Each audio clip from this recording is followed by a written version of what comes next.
Man, this is absolutely hilarious. I grew up in a very poor and diverse neighborhood where you had people from all walks of life, like left wing people like to say.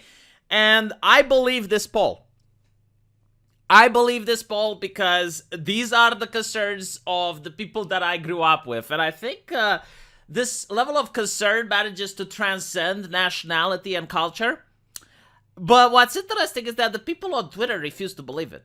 Like, they are utterly shocked and bewildered by this. And we're going to look into the comments and we're going to see why. But what are black people in the United States most concerned with? And the number one, literally the number one concern is violence and crime. I wonder if they polled the homeless population because having a home might be on the top of the list. I mean, again, this transcends culture. Every human being, if stuck on an island, would want for food, water, and shelter. And then they would want for the ability to maintain those things. So it doesn't really shock me that people are very concerned about violence and crime. You can't have a business if there's violence and crime. You can't have a normal life. Imagine sending your kids to school knowing that there's violence and crime. There is no nationality on this planet that isn't concerned about violence and crime. And, you know, like, most people take peace and safety for granted. Most people happen to live in a country where it's nice, where most people don't even litter, and they think that this doesn't matter. If you live in a gated community and you take all these things for granted, it doesn't matter. It's the same way you take electricity for granted. Like, right now, you literally don't care about the electricity at all. But the moment the power outage happens, and it's been 10 minutes and you realize, oh, I can't go on the internet, I can't watch TV. If you don't happen to have your phone charged, then you're going to start going like, what am I supposed to do now? What am I supposed to do? It's only when you don't have the thing that you take for granted that you realize how freaking important it is. And that is the economic issues. Yes. If only we can save one lives. Yes, I know. Yeah, like, people are concerned about the economic issues. Putting food on the table is important. Like, you probably don't remember because people don't really have long-term memory, especially not on the internet. But when all the businesses were shut down and all the people were told to stay inside, and there were individuals like me that were like, the economy is important, you had people with a hammer and sickle in the bio coming out and saying, look, the economy is not as important as human lives. But in reality, these things are interconnected. The economy is the human energy which drives it forward. So when the economy goes down, your quality of life goes down. So again, like, this is not surprising. Oh, look, they probably did poll the homeless population. I'm sorry, I didn't see it. But yeah, housing, number 3. Like, again, look, it's pretty basic, right? Like, food and water, housing, and the ability to keep it. Like, literally, and do you know when people care about these things the most? When they don't have them. Because when they have them, they don't really care. And then it's about public health. And then it's about infrastructure. Neighbors. A lot of people were shocked. It's like, what do you mean about neighbors? Yeah, I mean, if you happen to live in an impoverished neighborhood and you send your kids to school, but you know that your neighbor is involved in suspicious activity and loud banging noises are coming from his house during the middle of the night, yeah, I think you might be worried about your neighbors. I think you might be a little bit concerned about them.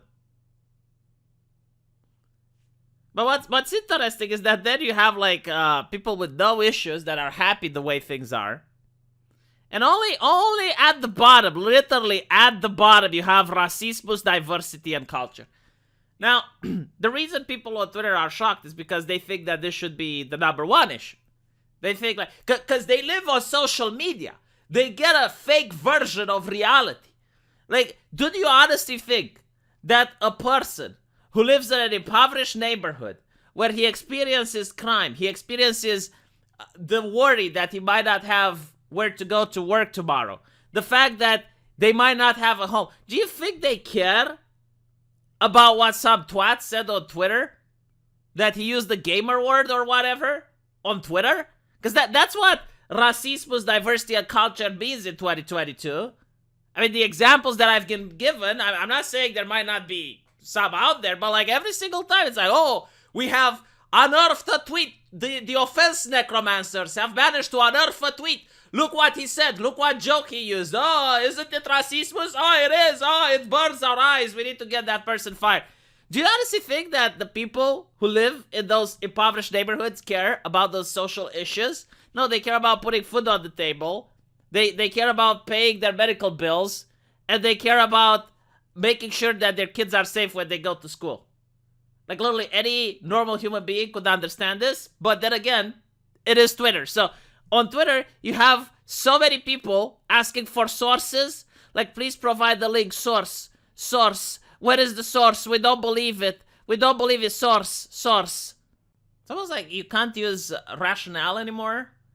Like, you can't look at something and you're like, yeah, I mean, that makes sense. No. You need a source.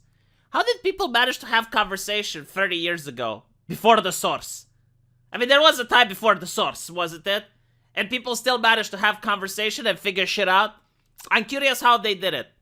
Because, again, like, it makes absolute sense. Like, this is not something that's rocket science.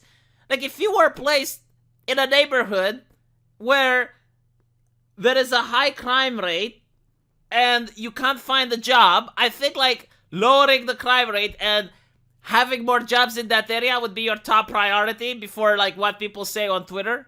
Or what some random guy said on TV. I don't know. Is this like really that far-fetched? Do you need a source for that? Do you need a doctor in a lab coat behind you to tell you this? Absolutely astonishing. And if you look at the television, it's almost reversed. It is almost reversed, right? So they will say that, no, like, people of color care about racism number one. Like, they would click and drag, and they would put this at number one. Violence and crime would probably, like, they would click and drag and put it at the bottom. In fact, they would prefer if you don't even talk about it. COVID would probably be number two.